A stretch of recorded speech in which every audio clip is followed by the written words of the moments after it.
Gianfranco Moro, arriviamo a conclusione anche quest'anno del concorso per eleggere il miglior club sandwich di Jesolo nelle due ricette, quella classica e quella creativa. Concorso che cresce sempre di più, questa è la quarta edizione, si aggiungono anche sempre nuove categorie a dimostrazione che c'è voglia di promuovere anche questo prodotto. Come è andata questa edizione? Quali sono le novità che avete introdotto?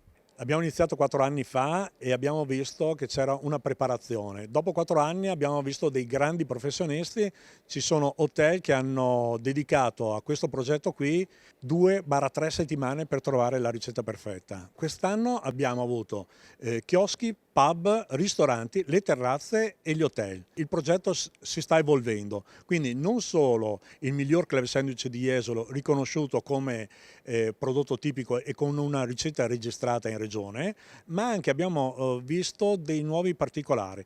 Ad esempio il taglio. Nel momento che viene servito il club sandwich deve avere una sua struttura, deve avere una sua posizione, deve essere una pittura da presentare ai nostri ospiti di Jesolo. Ad aggiudicarsi il premio di miglior club sandwich di Jesolo sono stati per la categoria ricetta tradizionale il chiosco Fortuna, l'hotel Vidi Miramare e Delfino e il pub Route 66, mentre per la ricetta creativa a conquistare il titolo sono stati il chiosco Rossini, l'hotel Falkensteiner e il Grisù Caffè.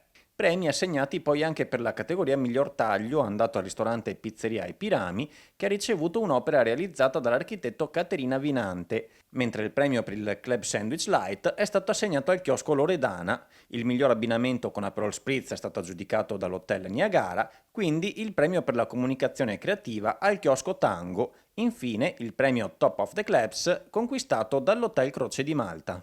Il club entra nella dieta mediterranea? Il club entra nella dieta mediterranea, entra anche nella dieta sportiva perché abbiamo parlato con Mauro Borin, che sarà il nostro portabandiera ai mondiali di Northworking in Giappone quest'anno, e abbiamo valutato con lui all'interno del nostro club sandwich troviamo le proteine, i carboidrati, troviamo tutto quello che può servire per la dieta mediterranea e per la dieta dello sportivo. Quarta edizione, state già pensando a delle novità da introdurre per la quinta? Allora, c'è un'evoluzione proprio del contest. Non posso anticiparti niente, però sarà una competizione vista dai nostri ospiti di Jesolo, quindi veniamo anche in piazza, non solo nel chiosco, nel ristorante, ma saremo anche in piazza, nelle 12 piazze di Jesolo.